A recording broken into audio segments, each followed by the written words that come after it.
Good afternoon, everybody. Welcome to the Moving Markets Podcast. It is Friday, September the 19th, 2025. As I begin this recording, we are just about, I'm going to call it 6 minutes before the close of today's market. I'm getting out ahead a little bit because for the last couple of days, I've been way behind. So got this podcast done much later than I wanted to several times this week. So I wanted to get a little ahead of the curve today. So here we are, just like I said, 6 minutes, maybe 5.5 now before the close of the market. We've got the Dow Jones Industrial Average up 229. I believe that is towards the highest point of the day.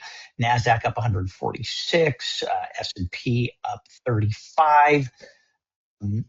All of these are good, strong moves, not crazy, wild, big, spectacular moves, but good, strong moves to wrap off what's been a very good week. In spite of my predictions, the markets did not sell off after the Fed announcement. Here's a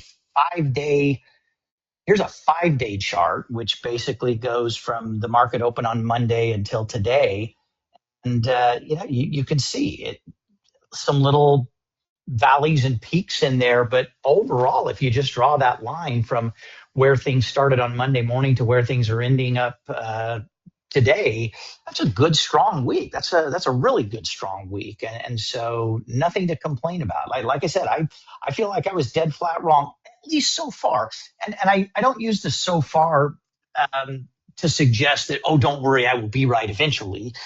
Anybody can say that. You can predict something 1,000 times, and then when it happens one of those 1,000 times, you don't pat yourself on the back and say, oh, see, I told you. That's not what I'm trying to do. I do still believe there's a chance that over the next 3 to 5 weeks we get a little bit of a sell-off. But I'm wrong on it starting, yesterday and today, certainly. And I might be wrong flat out. I might just end up dead flat wrong on what I thought was going to happen versus what actually ends up happening. We'll see when we get to maybe the end of September and the early part of October, which is really not that far away now, with today being the 19th.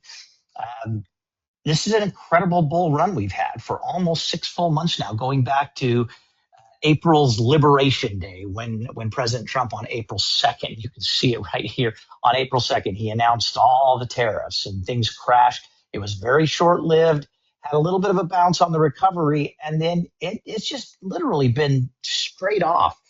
A couple of little, 1 week adjustments, but nothing to keep this from being an overall very steadily bullish market. Now, we are, just from a technical standpoint, this has nothing to do with the Fed announcement and my prediction that, buy the rumor, sell the news would come about.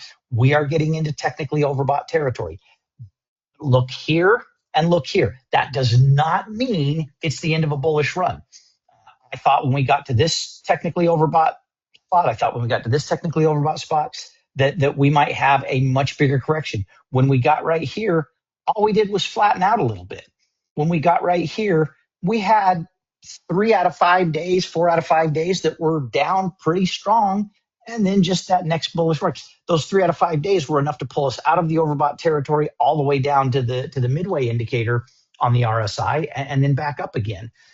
Here we've got this really nice bullish run. We could be in this overbought territory into all of next week and beyond, and maybe just a flattening would do like it did back here and pull us out of that spot. So we'll see. There's a lot to be optimistic about. There's a couple things to be mildly worried about, but I wouldn't get overly worried about anything. Hey, like I said, it's been an overall good week, and I think it's going to, short term at least, I think it will continue. I think into the early part of next week, barring some geopolitical news, which could always happen, barring the geopolitical news that could be a surprise, I think we'll kind of be steady, maybe flatten out a little bit, maybe not quite as bullish as yesterday and today have been, but maybe maintaining bullish with a little bit of flattening.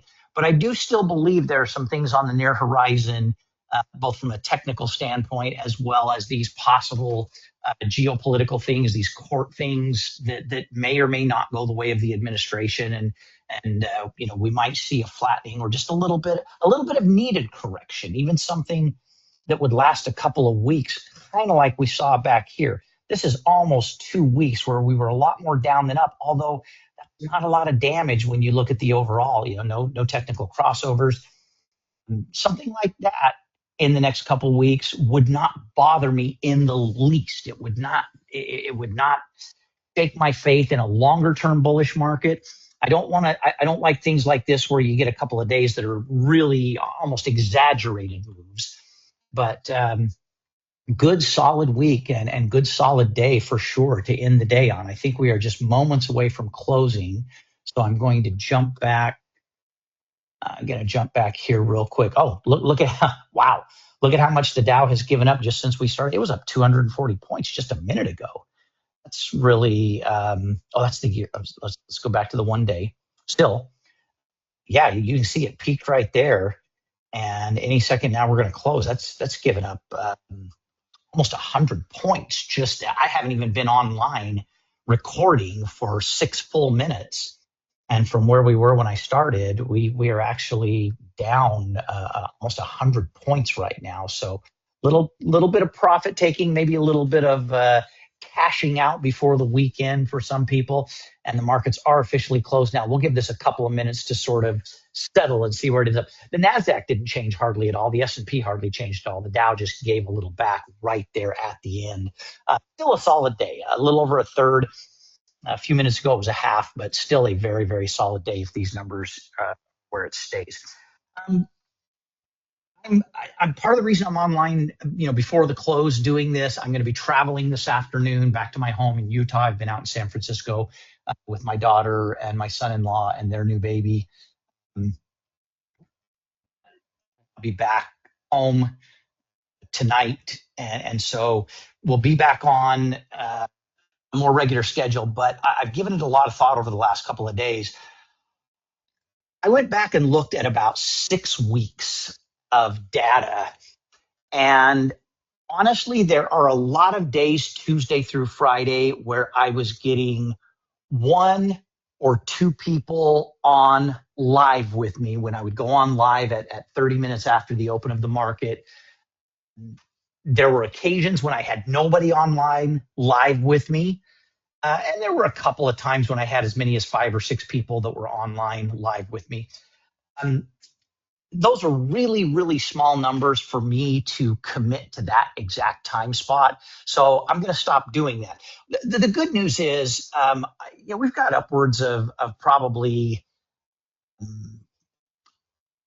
couple hundred to as many, sometimes to as many as 300 to 500 members of the program, and some people who aren't members of the program but know where to find the podcast, that go on and listen to it the day of or within a day or two after I post a podcast. So I know that those people who want to view this are viewing it. And the fact that I've got so few people that are coming on live, I know you've got lives yourselves and you've got other things to do. And I'm not bothered by the fact that not a lot of people are on live. You've got a lot of things to do. You've got a lot of things on your plate. So I'm just going to do a recording each day.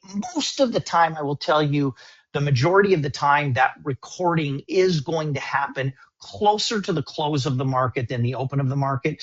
But there will be exceptions, and I'll try and consistently post on Discord when I do put it, like right when I put it online.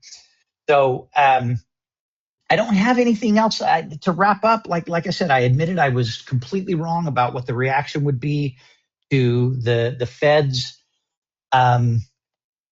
announcement on Wednesday. We'll see if that sort of holds going into the next week or two. Look, I hope I'm wrong and we don't get 3 to 5% correction. I'm positioned to where I'll make more money if the markets just remain bullish. I'm not bothered by a pullback because I believe it presents some really, really good opportunities. One last thing of note, I sent out a trade maybe a couple hours before the market closed on Marvell Technologies. This is another company that I'm very long-term bullish on. They recently even though they were down a little bit today, they recently crossed over technically. They're playing around with a little bit of a resistance level right in here at that 75 mark.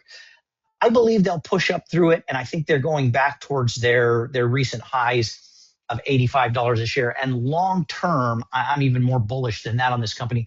That's why I went clear out to a June of next year expiration long call and an October short call with the 75 long, the 80 short. This is a trade I plan on being in for a while. As we get close to their next earnings report, if we're not way up in the trade, and I mean way up in the trade, like so far so that we wouldn't be bothered by a little bit of a pullback, we will probably add a bear put spread of some sort to it to protect us through earnings. This is saying November 27th, if that's accurate. That's quite a ways out there. I mean, it's not a locked-in guarantee date, but they initially, until Earnings Whisper puts a check mark in this spot right here, this is based on what is approximately 3 months after the most previous earnings. So Marvell's got a long runway in front of it that it continue to go up. If we get to that earnings report, I guarantee we will have adjusted short calls up or down, or added new short calls with the expiration of the October short calls. Whatever we end up doing with those short calls will factor in how close we are to earnings and decide what to do with possibly something like a synthetic collar trade short term through the earnings report. But I'm long term bullish on this company. The trade that I sent out today that some of you have already shown me on Discord that you got into, if the prices are not dramatically different than where they finished today, here's basically your finishing prices today on the long and this is the finishing price on the long and the short option. If it's not a lot different from that, if the mid price on the spread is not a lot different than this, this is the exact trade that I will send out Monday for the new Signal newsletter trade. I'll do some different things for triple play, but this is what I'll do for the Signal newsletter trade. So everybody have a great rest of your Friday. Have a great weekend.